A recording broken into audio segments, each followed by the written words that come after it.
మొదటి రోజు సంతకం అన్నాడు. సరే మొదటి రోజు సంతకం అన్నాడు. ఆ సెక్రటేరియట్కి వచ్చిండు. వచ్చి క్లిచ్చుకుంటే ఏం చెప్పిండు, ఇగో నేను ఇక్కడ లంకె బిందెలు ఉంటాయి అనుకొని వచ్చినా, మరి ఇక్కడ లంకె బిందెలు లేవు అనుకుంటే ఇక్లిస్తాను. నాకు తెలియకడుతా మీరు కందుకూరులు అందరూ హుషారు, మీరు బాగా మీరు చెప్పాలి. లంకె బిందెల కోసం ఎవడు తిరుగుతాడే? ఎవడన్నా ముఖ్యమంత్రి అడుగుతాడా లంకె బిందెలు ఉన్నాయా అని? సెక్రటేరియట్లా కాగితాలు ఉంటాయి, కంప్యూటర్లు ఉంటాయి, అధికారులు ఉంటారు, ప్రభుత్వ పరిపాలన యంత్రాంగం ఉంటుంది. గాడ లంకె బిందెలు ఉంటాయి ఎక్కడన్నా? గసండి బుద్ధినది.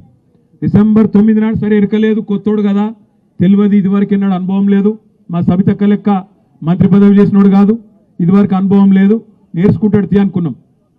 మొత్తం తిరుగుడు మొదలు పెట్టిండు. యాడ దేవుడు కనబడితే పాపం దేవుడి మీద ఒట్టు, యాయిరుగుట్ట పోతాడు, లక్ష్మీ నరసింహస్వామి మీద ఒట్టు 15 ఆగస్టుకి ఎత్తా అన్నాడు. వరంగల్ వేయండు, భద్రకాళి తల్లి మీద ఒట్టు అన్నాడు. ఎమ్లాడ వేయండు, రాజన్న మీద ఒట్టు అన్నాడు. యాడ దేవుడు కనబడితే పాపం ఆ దేవుడి మీద ఒట్టేసిండు. దర్గా కూడా వేయండు. ఏ దేవుడిని విడిచిపెట్టాలి, ఈ దేవుడు ఆ దేవుడు కాదు, అందరు దేవుళ్ళను, మొత్తానికి మనుషులనే కాదు దేవుళ్ళను కూడా మోసం చేసిండు మన చిట్టినాయుడు.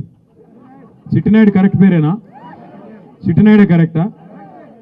చిట్టినాయుడు సిట్టెలకనో కానీ మొత్తానికైతే ఈ మనిషి మొదలే చెప్పిండు, తప్ప అయినది కాదు, రేవంత్ రెడ్డిది కాదు.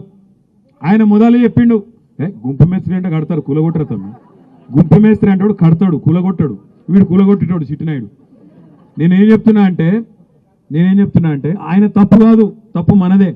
ఆయన కుల్లం కుల్లా చెప్పిండు, ఇగో ప్రజలు రాజకీయ నాయకుల చేతిలో మోసపోవాలనే కోరుకుంటారు, అందుకే మేము మోసపు మాటలే చెప్తాం. నమ్మి మోసపోతే వాళ్ళ తప్పుగా నాదేం తప్పు తమ్మి? చూసిర్రా వీడియో? మీరు చూసిర్రా? అయినా చూసి కూడా ఆయన ఓట్లు గుద్దిరు చూడు, అది గ్రేట్. చూసిండ్రు, నమ్మిండ్రు, వాడు చెప్పంగా మళ్ళా నేను లంగన్ రాబోయే వాడే చెప్పంగా అయినా నమ్మిరు చూడు, అది కథ.